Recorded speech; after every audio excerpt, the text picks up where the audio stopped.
Amico, sto facendo piena lezione.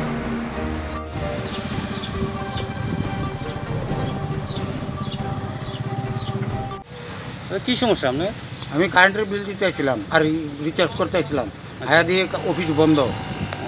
তো office বন্ধ, আমার বাড়িতে তো কারেন্ট গেছে, আমি আজকে এই গরমের মধ্যে কীভাবে থাকবো? আজকে তো চতুর্থ শনিবার বন্ধ আছে। আজকে চতুর্থ শনিবার বন্ধ, ঠিক আছে। আমরা তো আর এই চাকরি করি না, কিছু করি না, বন্ধ তো আমরা জানি না।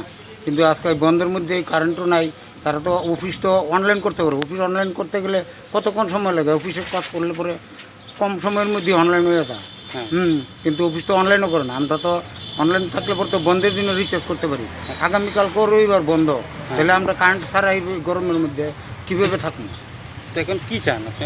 আমি চাইতেছি অতি সত্তর যাতে এটা অনলাইন করা হয়, যাতে আমরা রবিবার ও বন্ধের দিনেও আমরা রিচার্জ করতে পারি।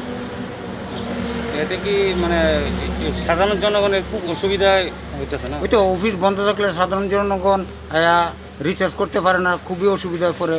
এবং এখানে প্রচণ্ড ভিড় হয়।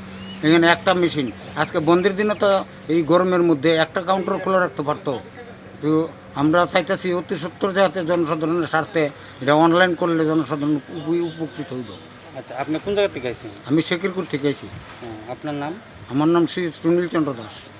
কোথা? হ্যাঁ, মাসে কই থেকে আইছেন? আমি এসে বিয়ার মাথাতে। কে লিগে আইছেন এখানে? আমি কারেন্টের বিয়া করে রিচার্জ করাইতাম। আজকে তো বন্ধ। তো বন্ধ হইলে তখন মনে করেন আমরা যদি একটা ইয়া করে দিত, সুবিধা করে দিত, তাহলে তো আমরা ইয়া করতে পারতাম। তো এখন আপনার বাড়িতে কারেন্ট নাই? না, তা- তো আজকেও বন্ধ, কালকেও বন্ধ, তাহলে তো 2 দিন আমার কারেন্ট ছাড়া থাকুন লাগবো। তো এখন কি চান আপনি? ওই তখন যদি দোকান থেকে রিচার্জ করাই দিত, তাহলে তো আমরা সুবিধা হইতো। মানে সরকারের আর কাছে? নাইলে খোলা থাকতো। আচ্ছা, মানে কাউন্টার যদি খোলা থাকতো আপনার লেখা ভালোই তো। হ্যাঁ, বইয়া মাথা থেকে আইছেন? হ্যাঁ। আপনার নাম?